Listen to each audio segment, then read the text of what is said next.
imibhalo lebhalwe kumaphephandaba, leminye inamekwe emabhasini nasemakhumbini, lasanilayela letinye tindlela. Inombolo yaka Greenwald ngunayi lehamba la ngaphansi kule screen njengoba niyibona. Niyithola inombolo yaka Greenwald kule Channel Yemaswati kuphela.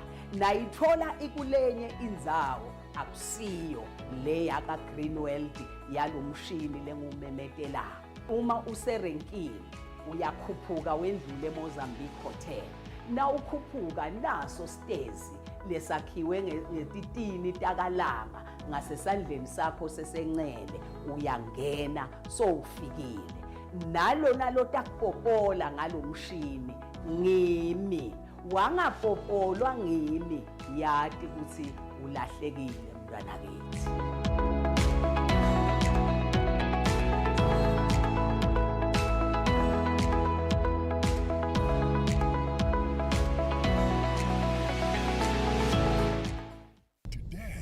Central Bank is turning 50.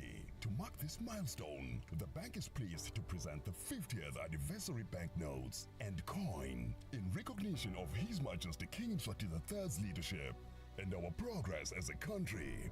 Marked by our world-class airport, an entry point for investors and tourists coming into Eswatini, road infrastructure such as the MR3, a designated SADC regional road used as a facilitator for regional trade and integration into the region as a whole.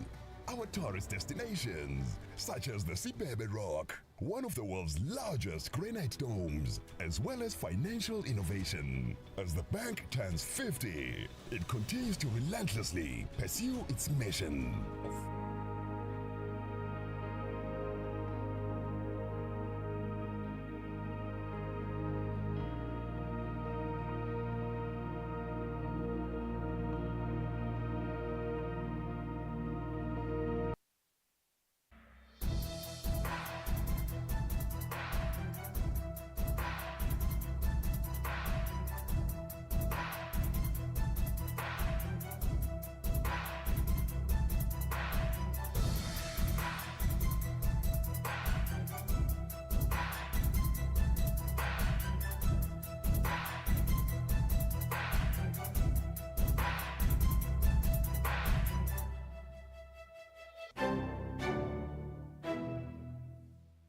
Shonile Yemaswati lamahle lishonile nilibenkosi lenhle sinivusele siphinge sinemukele ku Tindzaba tawoke umsakado we Channel Yemaswati delilumi lwesiswati libito lami nginginontobe ngwakathabese nginabe nguthulela dona Tindzaba ngwalela umuhle singangeni kuto sitaqala ngatihloko lithamba embili. Indvuna yelitiko letemafa umhlonishwa Neil Rachenberg uthi ke kusetinhlelweni italoke litiko kwekuthi bakhulumisana nabo babetikhulu mayelana nawo ke emaphakelo. Licembu le-TechNet seliphumeke phambili emncintiswaneni lobekade uhleli baka Royal Science and Technology Park wokubuketa ketempilo okusebenzisa ubuchwephesha. Emva kokuthi ke inkampani lekhicita gesi ifake isicelo sekukhuphula intengo yakhe kegesi siveke sikhombisa kungajabuli kahle ngalendzaba.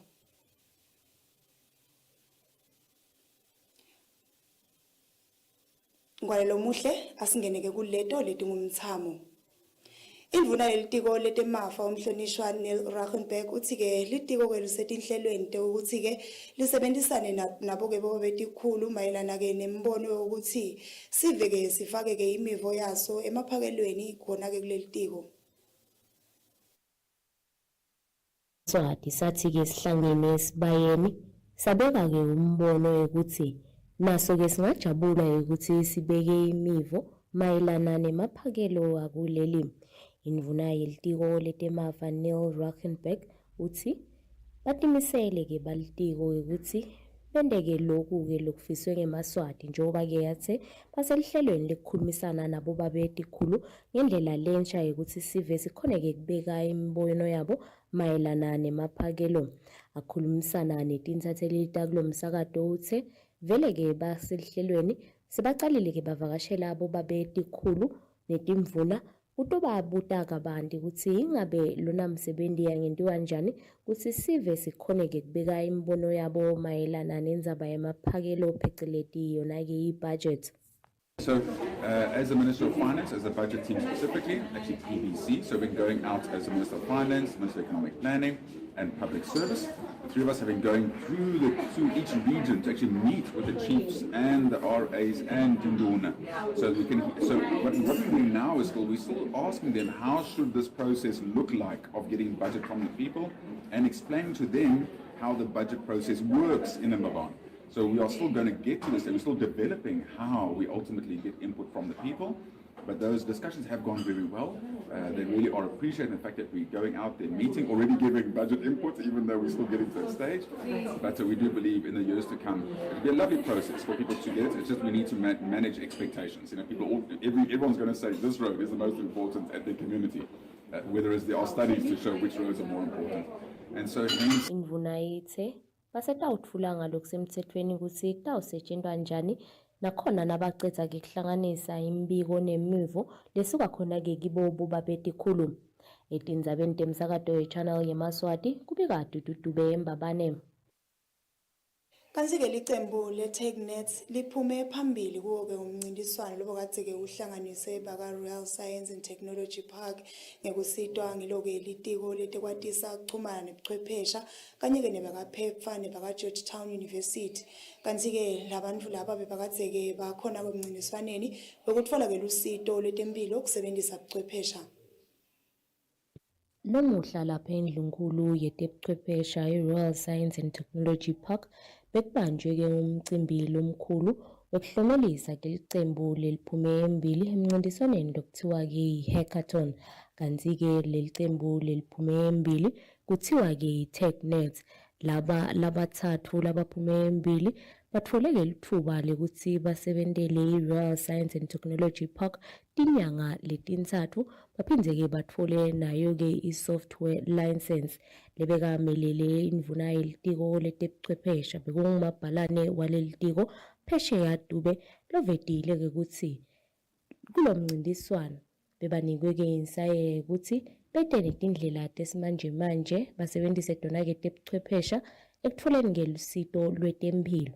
Uthi ke lapho ke labaphume embili batokhona ke ukuthi bathole lithuba lekuthi ke bangenele umncintiswano lotawungenelwa ngilamanye emave lokuthiwa yi-The Global Best MGov Award. Uthi ke balitiko ke kuyabatfokotisa kakhulu ke ukuthi babone ke imncintiswano lefana nalena kubona ke litiko letebuchwephesha libambisana nalo ke litiko letempilo. Kanti ke lona mcimbi abesekelwe ke baka PEPFA, Georgetown University kanye ke nebaka Jenny Internet. The Ministry of ICT is on a transformative journey embodied in the Eswatini digitalization strategy, which aims to empower citizens by making government services more accessible, efficient, and aligned with their needs. With mobile phone penetration exceeding 99%, as highlighted by data portals in 2021, Eswatini has a strategic advantage in scaling digital health solutions. Libekameleleke baka PEPFA umnumzane Mark uthe kusemgomeni wabo ukuqinisekisa ukuthi bambambisa uhulumende wakuleli ikakhulu kade litiko letempilo lisenasiqiniseko sekuthi tindzaba te-HIV and AIDS diyabuketwa netindzaba tekuthelelwana kwayo ke i-HIV. Uthe ke imncintiswano lefana nalena yabajabulisa kakhulu njengoba nabo batodlala lichaza lelibande ekuqinisekiseni ukuthi ke kude ke lokhona kwanzisa yona ke i-HIV and AIDS. You know best how and where you access information, the barriers you face to accessing services, the messages that are most convincing, and the triggers for action. Supporting the Code for Care Hackathon is one step towards designing homegrown innovations that will improve uptake of testing and prevention interventions using digital, youth-led innovations. In addition to recognizing the importance of involving beneficiary communities in designing solutions to meet their needs, I also want to recognize and highlight my appreciation to the Honorable Minister of ICT for her willingness to engage in the fight against HIV. Libekamelele bafunzi labang-13 bebangenele lo mncintiswano bekungekhetha ukuthula simelane lobonge kakhulu i-Royal Science Technology Park, PEPFA, Georgetown University ngekuthi-ke bahlanganise lona mncintiswano. Uthi bafundzeke lukhulu futhi-ke bayathemba ukuthi imncintiswano lefana nalena isetuchubeka ibe khona-ke eveni laKangwane. Like any intensive event, we faced challenges such as tight deadlines and technical obstacles. However, these hurdles and a little bit of Red Bull brought out the best in us as participants and we came together, shared ideas and supported each other to push through. Today, we celebrate not just winners, but the entire group of participants who gave their best, learned from one another and shared a passion for innovation.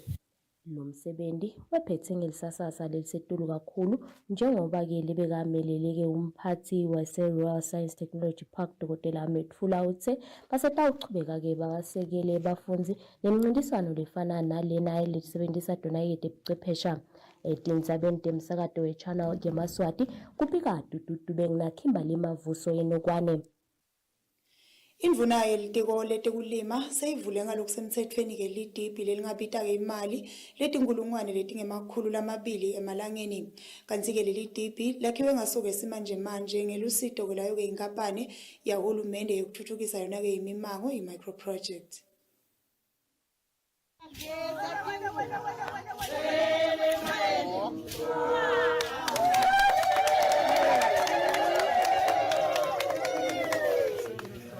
Injabulo beyikatse ibhalwe emehlweni kubafuyi kanye nesive salapha ngaphansi kwenkundla yenzingeni nayindvuna yelitiko letekulima umhlonishwa amandla Chauke yavulwa ngalokusemthethweni lidibhi letinkomo libite imali lenga-280,000 emalangeni lesekelwe-ke ngetimali inkampani yahulumende lebuke ukuthuthukisa imimango i-micro projects kanti-ke bafuyi bona bahlangabetela umsebenzi nga-10% lokungu-28,000 emalangeni babongeke kuvulwa kwaleli dibhi ngiyendvuna basho ukuthi litawubasita kakhulu something thousand because thina kwakufuna ukuthi sakhe 10% lobo 28,000. Kuhle kakhulu benje kakhulu umsakade sizathu kakhulu le structure lebesikhona la naleli dibhi lalilukhulu so sekungasasisebenzele emakhadaneni ukuthi akhone uphunguleke sase sihawukela kubomakhelwane lebebanalo leli dibhi sibuya lethi inkomo tabo sakushukumisa noma kulabanye kwakulukhuni ukuthi bayi-understand but sabancenga sagcine siphelele sibhadele sonke because kwakubhadwa 200 rand umthamunye sakhiwe kakhulu lamhla lo mehluko sesiyawubona ukhona size sithi nje lamhla kulosuku lo sikhwali sina ukuthi kuqelela kona kuminister ngoba sifuna shiseke ukuthi sente lokho ngoba lokumgcwa ukuthi sizuza ngathi few dead babe sicabanga kahle kakhulu kithi ikahle kakhulu cishe nama debate nje athelelana kahle lo lesikhalo sekuthi sihamba i-long distance hayi lakithi kude shema because sekwakhekile sekasonzele ngoba lakhekile lapha lakhekile la itulu likhona lelilala elivele nje lakithi kuqishe seku-organized. Sibonga kakhulu uhulumende kusibambisa lokungaka kuleti inhlelo letifana naleti ungathi angachubeka asibambise sive seMaswati sithuthuke more especially ngale agriculture ngoba umnotho osime la ku-agriculture mase uthatha kunaka mbamba. Lesi besithi uhulumende yangesabe kuchubeka asekele balimi kakhulukazi emihlangothweni tetekulima njengoba kungike kufula umnotho. Kimberly Mavuso endzabeni temsakato we-Channel Yemaswati eMbabane. Emaphoyisa embube lange-36 lomuhla-ke ahlonyeliswe ketitifiketi emva kwemfunzasikole lothatheke emaviki lasihlanu lapha-ke endasi ye-Police Academy Mathapha. Lamaphoyisa bekade afundiswa kabanti ngekuhlukubetana ngetebulili kanjalo netenhlalakahle emimangweni nayo-ke inhlalakahle yebantfwana. Emaphoyisa lange-36 lomuhla ahlonyeliswe ngetitifiketi emva kwetifundvo lapho benatwe emavikini lasihlanu ladlulile lapho khona-ke bebakade bafundziswa ngekuhlukubetana tenhlalakahle kanjalo-ke netenhlalakahle yabo-ke bantfwana. Kulamaphoyisa embube lange-26 bekade kungamaphoyisa embube esifazane kanye-ke nalaba-10 lebebakade babesilisa. Leyo-ke lebekade amelele umphathi wemaphoyisa jikelele umnumzane Nicholas Jele uvetile ukuthi emaphoyisa embube ayakhuthata ukuthi aqhubeke asebenzisane kahle nesive. Waveta ukuthi uyethemba ukuthi leti tifundvo titawenda lushintsho olukhulu ikakhulukazi ekutheni emaphoyisa embube akhona ukuphilisana naso sive. Le department le yaka domestic violence and sexual offenses crimes uyithatha very serious. uyayinakekela kakhulu futhi isemqondweni wakhe. Wathi kahle kwekuthi inhlala kahle eMaswati iyawuthi simame nangabe lelitiko leli liqinile. Ngakho ke inhlitiyo ya National Commissioner ikhona kini nonke. Kepha ke National Commissioner lokunye lase asikugcizelele indzaba yokudiphatha singemaphoyisa sesisongana nje even lonke. National Commissioner emaphoyisa ufuna emaphoyisa laqotho, emaphoyisa latakwenda umsebenzi ngekwethembeka nangenhlitiyo yekunakekela eMaswati. Ngakho ke ucela kwekuthi lonke luhlobo lwekuganga nekungcola lokungaba khona icorruption phela asikususe kungabi khona edutane nemikondlo yethu kuze sitokhona ukuthi sakhe ebudlelwane bethu nekwethembeka kwethu lokuhle esiveni seMaswati lesi sisebenzako imihla ngemihla. Kanti-ke lokho lokukhulumela abafunzi ubonge kakhulu kuwo-ke umbutho wamaphoyisa embube ngaleti fundvo kwathembisa ukuthi bangamaphoyisa embube batawendela okusemandleni kwekuthi sive sibangileso-ke lesiphephile. Ndzabente msakato we-Channel Yemaswati bika nontobe kuthabethe titfombe nembiko uchamuka emaphoyiseni embube. Kanti emva kokuthi inkampani lekhicita gesi ifake sona-ke sicelo sokuthi-ke intengo yagesi bengileyo-ke lekhuphukako sive-ke sikhombisa kungayithokodeli lendzaba. Kanti ngikwane umhleli nendzaba lesitayibuka uma sibuya khona-ke ekhefini.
Napazaphaza welifala lakhe yethu sibebe i-airport yethu yelikhethelo i-KM3 imanzini interchange highway kanye neluphawu lekubhadala konke lokhu kukhomba ukuthi live leSwatini liyathuthuka netivakashi tiyalitsanza leli nekuthi tebuchwephesha tihamba embili 50 emalangeni wakholomusha utawuchubeka sebentela labanye bo 50 emalangeni labadzala yati uphinze uyethembe imali yakho lilangeni.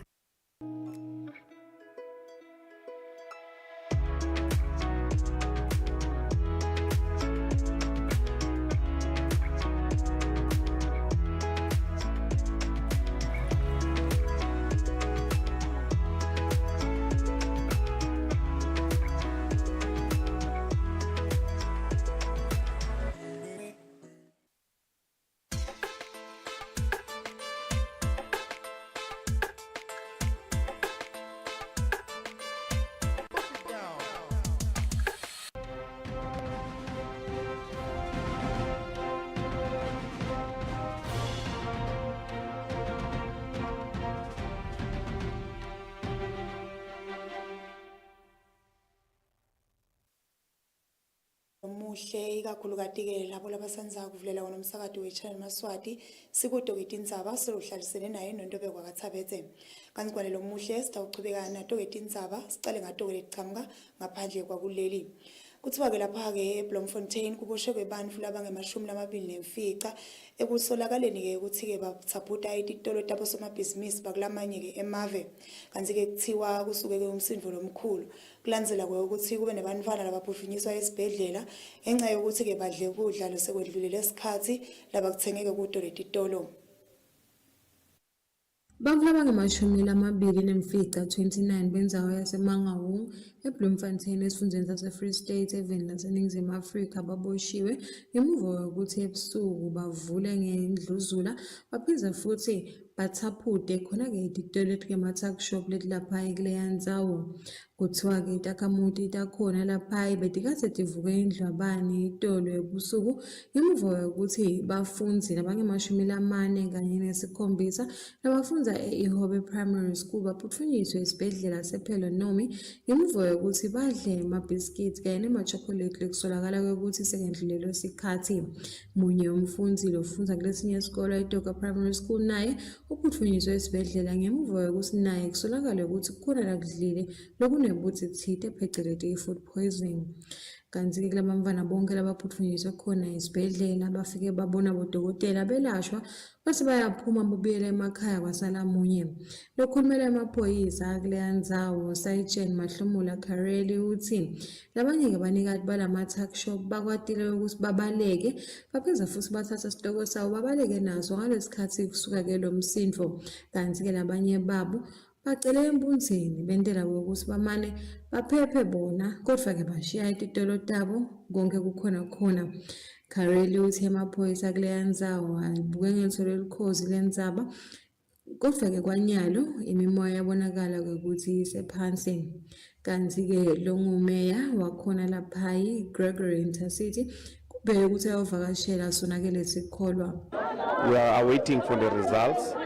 But we also need to indicate that when we interact with some of the parents, because we are here, they are saying some of the children might have, bought some snacks from the vendors, because there are vendors that are selling around the school, some through the fence, some, because the gates will normally be locked. So children will go out, and when they go out, they will buy. So for now, we are not sure. Hence, we will await for the result. Takhamuti icele uhulumende wakulela live ukuthi akhiphe bahloli betetempilo ukuthi bahambe babuke lapha ema-wholesale kanye nasema-spaza shops ngemuva kokuthi kuyabonakala ukuthi kuningi kulimala noma-ke kugula kwabantwana ngenxa yetintfo labadidlile letithengiswa khona-ke ema-tuck shop. Bikwakhanyisile Mabuza emzabeni temsakato Channel Yemaswati mbiko netitfombe esizotfola ku-internet. Kanti ngemva kokuthi inkampani lekhecita gesi ifake ke sicelo sokuthi gesi akhuphuke noma ke intengo yagesi ikhuphuke sive bosomabhizinisi labancane kanye ke nalabanye labanyenti bakhala ngayo ke lentengo. Simba ukuthi gesi utokhuphuka bona siyabona abantu labadzala babonile ukuthi gesi angakhuphuka.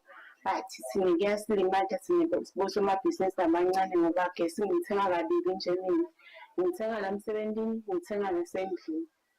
Gesi wasendlini usebenza kakhulu, gesi wasemsebenzini usebenza kakhulu. Siyacela manje basibuketele ukuthi manje sebeme kusikhupulela kwanyaka. Siyakhala mntanami nkosami yathi lo gesi ngosidulela kakhulu asathi nayo siyinde le nto akhuphuke kangaka basengasichazela usichazela. Siyafisa lokwathi lokuthi ngabe ukhushulwa yini kangaka lo gesi ngoba nale imali lekude nalesikutholako lana kuncane kona lokho lesikutholako sekumele sihlephule sithenge gesi wa-R100 kuphume gesi lomncane kuyasikhalisa vele kakhulu. Bona laba labasetulu basibukela njani nje sisife nkosiyami seMaswati. Thina labanye sasebenzisa sahlala emakhaya sesidipenda kubantwana nawo lokho lakuphekona uhlephi uthenge ukudla nako kunganeli phinde nalo gesi nawufaka lapha uyothenga gesi ubuyoda lapha mina nje ngivamisile ukuthenga 200 but angilasti ukuthi kuze kuphele yonke inyanga yonke. Kufuna kuphinde ngibuyele ngothenga lo mnyegezi. Lana nje kude le option lesingayenza ukuthi sikhone kupheka. Kufuna nangide nje le ndigeziwele gezi nasangiphelele nje kuphelele.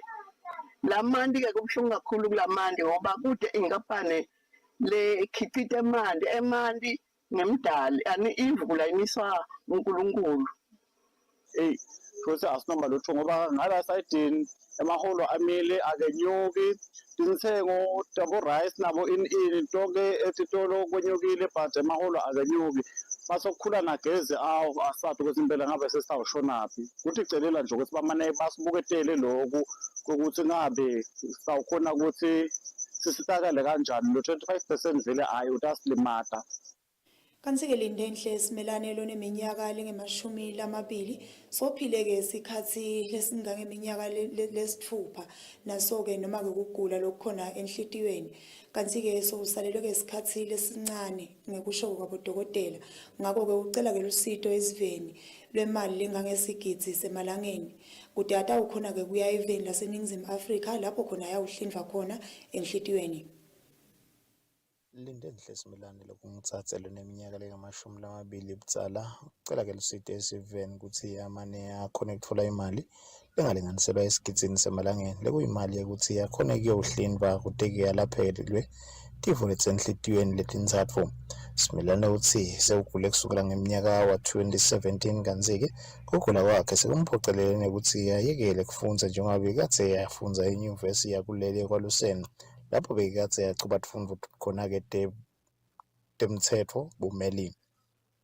Simelane uthi ukile-ke wavela emsakatweni yacela lona lusito esikhatsini lesendlulile kodwa-ke nalo lolo sito akaze walitfola. Ngakho uyacela eMaswati ukuthi amane avelane naye angimpeke leyo mali kuti akhone kuyolashwa naye akhone kuchubeka nekugcanisela nayo impilo. Odokotela sebakhulumile bathi isikhathi sesincane lesimseleni so bengidawucela eMaswati ukuthi batholeke bangiside ngale mali yesejari. Yini abayitholile enhlitiyweni yakho wathidela? Bathole ukuthi ngigula ngetimvo letintsatfu enhlitiyweni, kucala ngembobo enhlitiyweni, kwesibili le-right ventricle yangasasebenzi, nakwesithathu ama-brain vessels angaphambana. Ngangisida kucala nje ngicela imithandazo ngokugcoka ngicela imithandazo. Kwesibili ngicela imali, angeke ngisho ukuthi ngicela ukuthi ngifundiswe imali but lonayo lekhona ngingayifaka e-wallet noma-ke mobile money ku-78628992 78628992 noma ngiyifake ku-FNB ku-63041247 abangangitsheli-ke sikhathi ukuthi singanani but bathi kuyaphuthuma kakhulu ngentanga ngamagesi bomnyama nangabe solo anindi besejari. Simelane uthi labo labangathandayo kumsita bangafaka yona imali esikhwameni samahlalekhukhukhwini ku-78628929 noma-ke basebenzise lona libhange lakhe kulibhange le-FNB lapho khona atawukhona ukuthi atholeke leto timali letawukhona kumlekelela kuyowelashwa. Kanti-ke uthi kuleti nombolo tonke kuvela kuthi Lindenhle Simelane. Kanti-ke unalo naletinye tindlela katisebenzisako etinkundleni tekuchumana kufaka ikhatsi Facebook lapho khona ukuthi find Lindenhle Simelane. Ngikhimbali Mavuso enzaweni temsado Channel Yemaswati nayo into bekothatha Tingako lebengiphathele tona amaswati lamahle kepha ngesikhathi kucisa ngalokuphelele sitawuphinza tona ngesihloko lebethamba empilweni. Indvunayo litiko letemafa umhlonishwa Neil Rackenberg uthi-ke kuselihlelweni lalo-ke litiko ekuthenini likhulumisana nabo betikhulu kanye nesive mayelana nemaphakelo. Kanti-ke licembu le-TechNet liphumeke phambili emncintiswaneni wekutfola-ke lusito lwetempilo kusebenzisa buchwephesha lobo likadze-ke lihlelembiswe ngiyo-ke i-Real Science and Technology Park nebaka-Georgetown University ngekusekelwa ngiyo-ke litiko letekwatisa kuchumana nebuchwephesha. Emva kokuthi-ke inkampani lekicita gesi ifake isicelo sekukhuphula yona-ke intsengo sive kanye nabosomabhizinisi labancane bakhombisa-ke kungayitfokoteli lena ndzaba. Tingawo Tindzaba tetfu Maswati lamahle mina yinonto bengwakathabethe ngufisela busuku ukuthi akube intinetibusiso ube nekubukela lokuhle inhlelo tawulandzela usale kahle.